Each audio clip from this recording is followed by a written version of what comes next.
Southwestern Family of Companies welcomes you to the Action Catalyst. Each week, our diversely and amazingly accomplished guests share their insights and inspirations to help us ignite our own. So let's invest attention together to breathe, to reflect and refocus, and decisively defeat that voice we call Mr. Mediocrity. Then let's enjoy moving forward to make a positive difference in our world. Today's guest is Joel Green, Chief Executive Officer of Pro Level Training, the National Director of Nike Sports Camps, a former professional basketball player, and a renowned motivational speaker. A thought leader in the motivational category, Joel has a BA in psychology from Rider University, and brings his wisdom to business owners, entrepreneurs, and young audiences. Joel's book, Filtering: The Way to Extract Strength from the Struggle, is out now. We hope you enjoy. Joel Green, welcome to the Action Catalyst. Thank you for having me on. I appreciate it. It's going to be a lot of fun to learn more about your new book that's out now called Filtering. I'm really curious about that concept. But I wonder if you could take us back in a little bit of a mini biography of your life and share some of those major pivot points where things were going in a certain direction and something happened to make you move in a different direction. And over time, it culminated in the position of influence that you're in today. I mean, I had quite a few of those, so many pivotal moments to where I just had to suddenly shift unexpectedly, shift as far as my mindset, not just a physical shift, emotionally. Growing up, I went through a number of things early on that helped me develop, I dare say, a callus to different hardships, a callus to different difficulties in life. And many of those difficulties has helped me comparatively today when I'm going through a difficulty. I say, you know what? Don't sweat it too much because of what you've gone through. Even at a young age, growing up, I grew up in Philadelphia, North Philadelphia. I grew up in an abandoned home. Sounds pretty crazy, but we literally had graffiti on some of our walls, holes in the staircase that me and my siblings used to play games on, like hopscotch, just to hop around the hole so you don't get stuck, things like that. It sounded like it was fun and games, but in hindsight, as I began to get older, I'm like, that was a difficult time, to not have hot water sometimes. And my older siblings had to go next door with pots and pans from our parents to get hot water, and we have to come back and sit them on top of the heater so we had hot water. Different things like that helped me to really grow up and say, you know what? I know where I came from. I know what tough feels like. I witnessed violence early on, being close to a shooting when I was 6 years old, things like that. I don't sweat too much nowadays, and people will see me in a positive light, call me an optimist. I'm just really grateful. It's not being optimistic. I'm just grateful to be here, and I'm grateful to have an opportunity to succeed at something. I think that's an incredible story because not everybody chooses to respond in the way you did. Can you share maybe why you feel like you had that inner ability to respond to this in a grateful way, not a harsh way, not in a giving up way? You know what? In my household, my parents literally told us we're not allowed to say can't. And it may sound cliche, it may sound a little corny, but we got in trouble. I got in trouble. I remember when I was 8 years old for saying can't. And I didn't eat that night. I'll put it that way. That type of belief system helped develop that I can attitude to where despite what was going on in life, no matter what was going on, internally or externally, I could still do something great beyond what occurred. What I began writing about and what I began speaking on to different audiences over the years was this method of filtering that I came up with just to distract myself, to be honest. Difficult things would be going on, and I would distract myself by setting a goal to not think on the difficulty. I just began extracting some good stuff from the bad stuff, and they became my driving force. Well, let's dig into that. Your book is called Filtering: The Way to Extract Strength from the Struggle. Can you expand on some of those principles of filtering and first how you used it and then how everybody can use it? Well, absolutely. So filtering in itself, it's a method that I've used just to, like I said, to really, break my situations down so that I'm not overwhelmed by them. So much of what we go through shuts us down and stops us and makes us quit at different things, various ventures and goals because we're overwhelmed. It's too big of a feat. By filtering the experience, whatever the circumstance is, you're able to break things down. You lean into it as opposed to trying to ignore it and run from it. And you literally will say, okay, what can I take from this situation to actually propel me further, as opposed to just living on the surface of our situations. The surface generally is always difficult. But when you dig into it, you lean into it a little bit more, you find that seed of positivity within it, some type of driving force. And that comes by way of filtering and just breaking down your situations and learning how to properly make adjustments And as we do these things, we'll start to see so many opportunities that exist within things that seems non-opportunistic. I'll put it that way, camouflage opportunities. That's something that I'm big on. There's so much in front of our eyes that we don't even see. And if we dare lean into them by way of filtering what we have going on, we'll actually gain foresight into what's taking place as opposed to going through something and having to wait on hindsight to reveal the answer to us. Man, I love that approach. Honestly, it's a game for me now. And that's one thing I've been telling people. I said, life will become fun when the difficulty isn't even a difficult thing for you anymore. Because now you even take those things on as a challenge to improve. You always see an opportunity to improve. I tell people now I'm undefeated. I win some and I learn some. I don't lose. I'm undefeated now. I win some and I learn some. That's a great way to put it. Now, I know along the way, you've hit numerous brick walls. What can you share with us on some ways to figure out what to do when our progress is completely stopped? Well, number one, be transparent. Be transparent with yourself to begin with, not just with other people. We always talk about transparency with other people and being open and honest. You have to do that with yourself first. And if you don't start there, even when you talk to someone else, it won't fully come out. So when we hit a brick wall, realize, okay, something got me. I'm stuck. And I understand that. I notice it now. It's the perfect time to try and make an adjustment and not allow for that difficulty, that obstacle, that failure to be an end point. It has to be a midpoint, and realizing that you're just literally in a process right now. That's how I look at every failure. I literally see it as a midpoint for me. It's never an end point. That is so great, because that forces you to realize there's going to be a sun coming up tomorrow. There is something after this thing. It's not an end, it's a midpoint. That's a great mindset to take to it. I try to remind myself as fast as I possibly can. That's the thing too. And I speak on that often. We have to remind ourselves as quick as we possibly can that it's a process. It's a process. It's a process, as opposed to this was it. As soon as I'm able to remind myself of that, I take one more step forward, and that's all I need half the time. Well, that's true. That one more step can often be the difference maker. Joel, how do you keep growing personally? I mean, you've had a career as a professional basketball player. You're a highly successful entrepreneur with pro-level training, expanding into many different states, all parts of the world eventually. You're very recognizable as a product spokesperson and model. You're a speaker. What do you do to avoid that sense of getting complacent and just kind of wanting to coast a bit? I don't know how this really sounds, but I celebrate less, right? I enjoy my moments, believe me. So internally I celebrate, but externally I don't allow for the celebration to make me stagnant. I enjoy all that I do. I'm grateful for all that I'm able to achieve. I thank God for it, and then I keep moving forward. I know what it feels like to become complacent. I felt that as an athlete before, and I saw the resulting factor was I played a little worse the following season when I became complacent after a victory. And I said, okay, I did great. And I celebrated during the off season. I come back as a lesser athlete the next year. I said, okay, I'm not doing this again. I'm going to celebrate for, a day or a moment, and I'm going to move on to the next goal. And that's one of the main things for me, to where when I achieve something, I try my best to have a mindset of humility. You've done this, great job. Don't be high on yourself. Another thing that also helps me out is having a heart of expectancy. So I'm big on, when I set a goal for myself, I visualize this goal to a T. I'm talking about to the points where I feel like as if I already have it before I even scrape the surface of touching it. There's an exercise that I do. I take myself through and I feel what I'm about to go after, so that once I'm already pursuing it, I feel like I already have it. I expect it to occur. So once I finally get it, I'm not celebrating so high as if it was something I've never done before. In my mind, in my heart, I've already done it. And so once I get it done, I'm already working on the next thing. Can you share a little bit about the role of other people that keep us on track?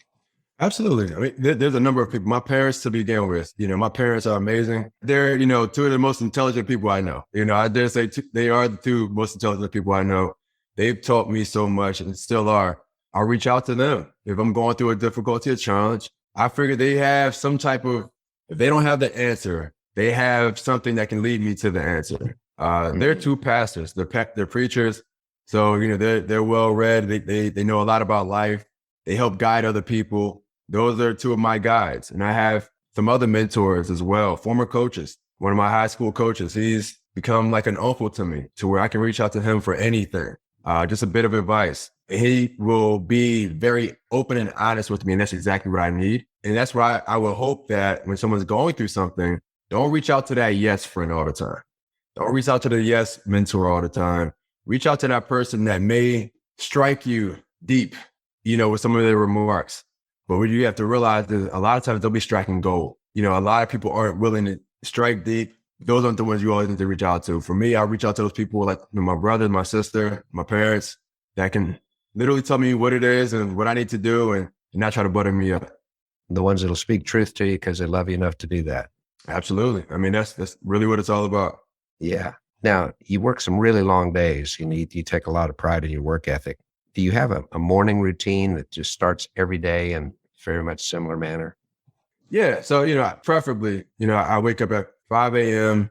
and I'll pray to begin the day for a good 20 minutes or so, pray, form of meditation beyond that point by just sitting still, thinking about whatever comes to mind, to be honest with you. As I prep for my day, I go ahead and I work out, do a physical workout for the day for about an hour or so. Usually wake my son up by the time we work out together. And he prefers to work out in the morning. He's 9 years old, but he's already, a little version of me. So we work out and then I get to work after that point. I, do business and start to prep the emails and calls and things of that sort.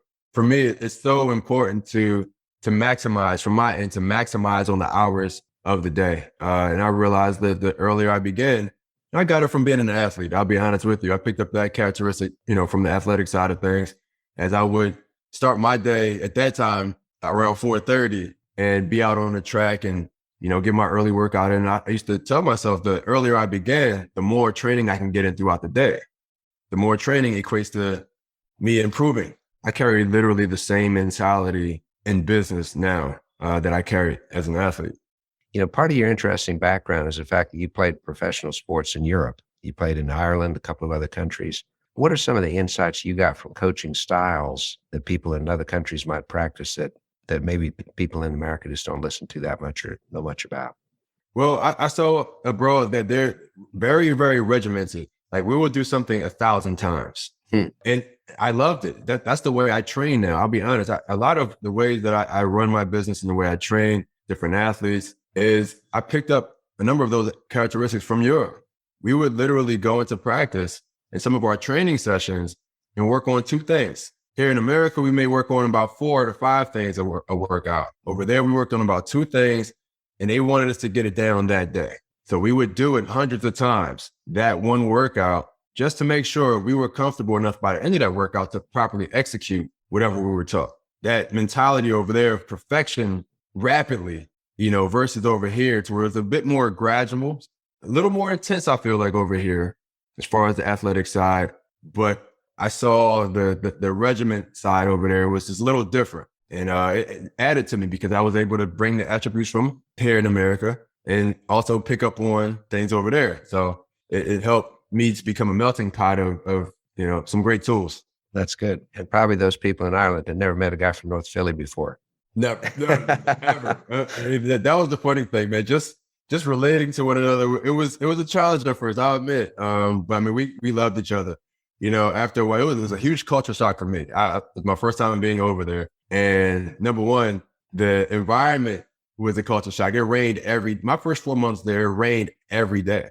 And I mean, literal, I'm not exaggerating. It rained at some point every single day. I said, okay, no wonder it's so green over here. It's just everything being watered.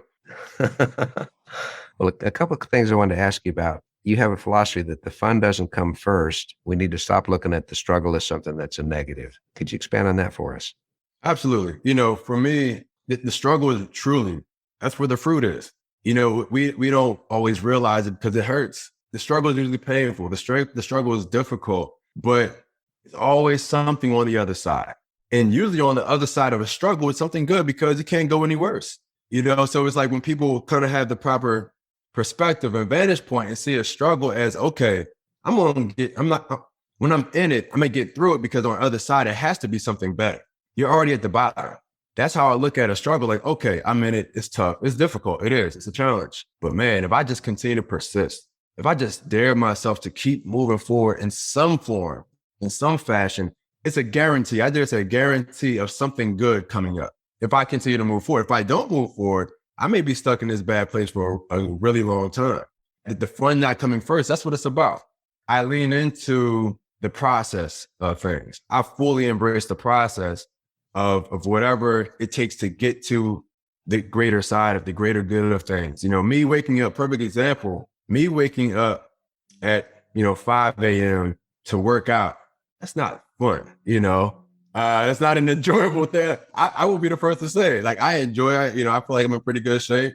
I enjoy the results of training and working out more than I do working out. And I want to enjoy the results of it. That side is fun for me.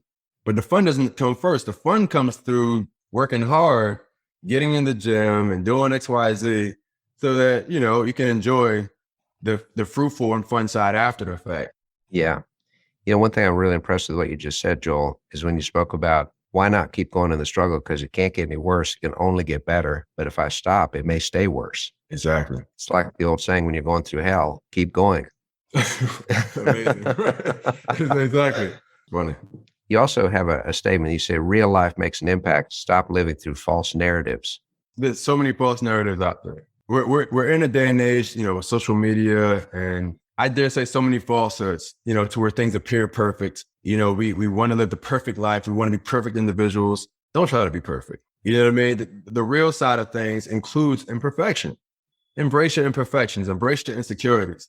And I can speak on this now because I've lived it. I've been very insecure. I've had anxieties as a result of my insecurity. So that's like just doubling up. Took me a while to finally say, you know what, dude, be imperfect. It's okay. You're human.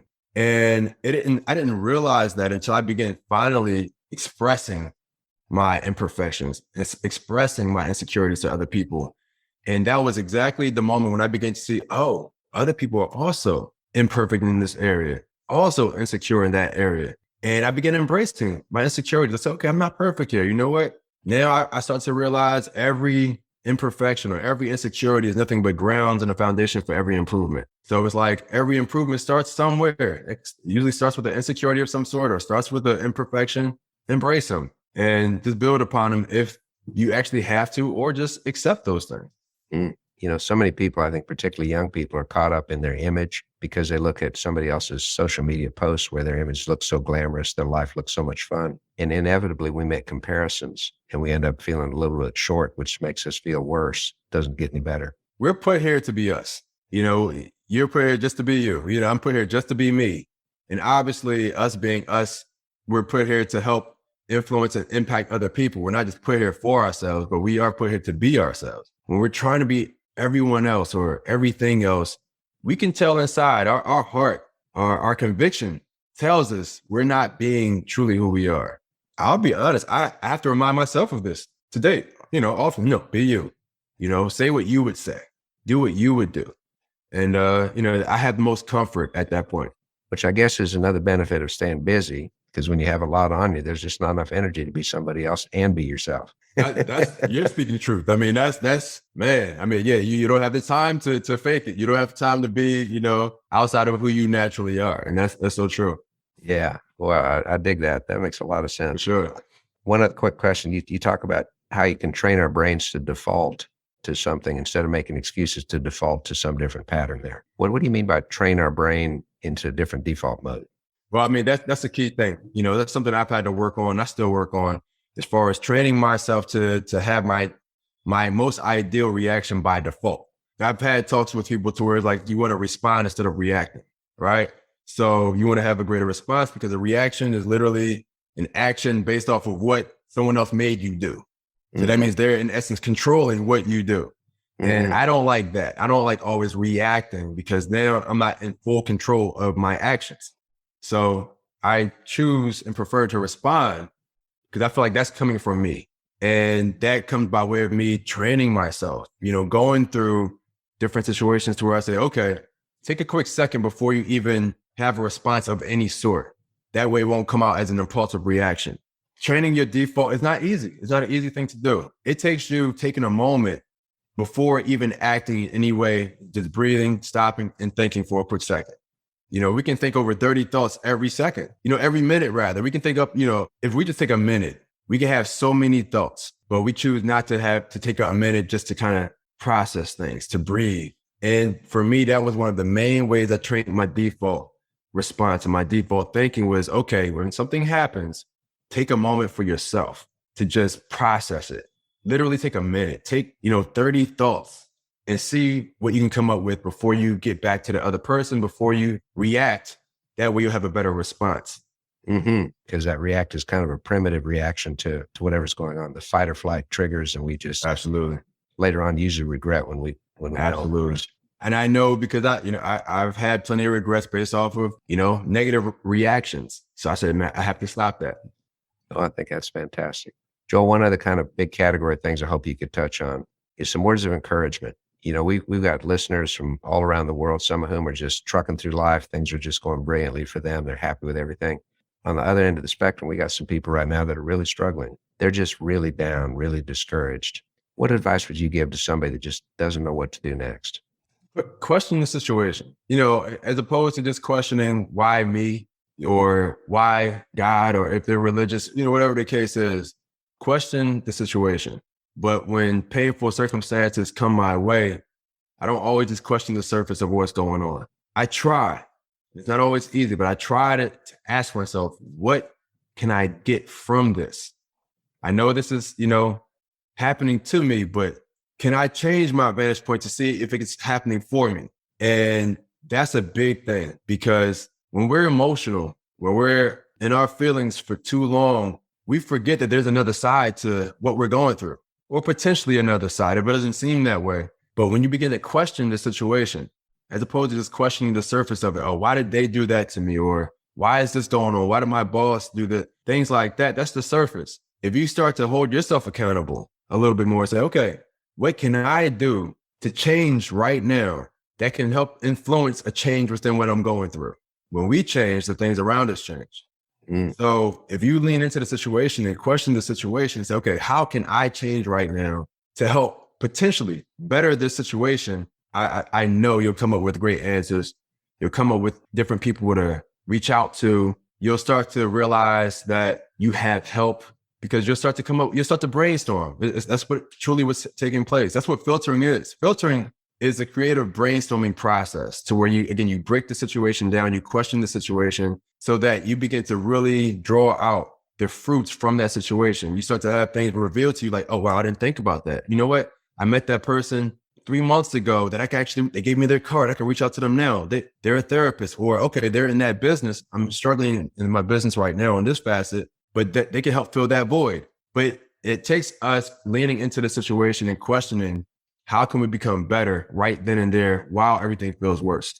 Woo, man, that is so great. Because what it's saying is if people to treat themselves like they're a victim of a circumstance, they're never going to get past it. Absolutely. But if instead they ask the question, what can I change about me? Because I think about how many times I personally have kind of shaken my fist at the world and said, this isn't fair. Why is this happening? Shouldn't be. But that doesn't get us anywhere. That's the main thing. I never forget. And this comes up in my mind often. When I was 17 years old, I tragically lost one of my older brothers. I was mad at the world. I was mad at just life for a moment. I dare say I was mad at God. And I'm a religious person, and I never questioned God like that. I never questioned the world like that. I never questioned myself like, why is this going on? But there were things that he used to tell me to do, and I wasn't doing them at the moment. Do better in school. Do better at, if you say you're serious and you want a scholarship to college, you have to do X, Y, and Z. He'd been around. He played basketball before me. He had a name for himself and things like that. So he knew what he was talking about. But I took things easy. I was a teenager. But when he passed away, I said, okay, after a while, this wasn't immediate, but what can I do? Number one, to take my mind off of these things. Like I said, I used to set goals as distractions for myself. But what can I do to help improve this situation that I'm going through that can help alleviate this pain a little bit? And the moment I questioned the situation and put myself in the forefront of the change, that's when things changed. And I began studying more. And I made the honor roll for the first time in my life. This was my senior year of high school. It took me 12 years to finally make the honor roll. And I made it 2 months after he passed away for the first time ever. And then I also earned multiple Division I scholarship offers 2 months later. So the moment I held myself accountable for the change that I wanted to see, that's when the change came.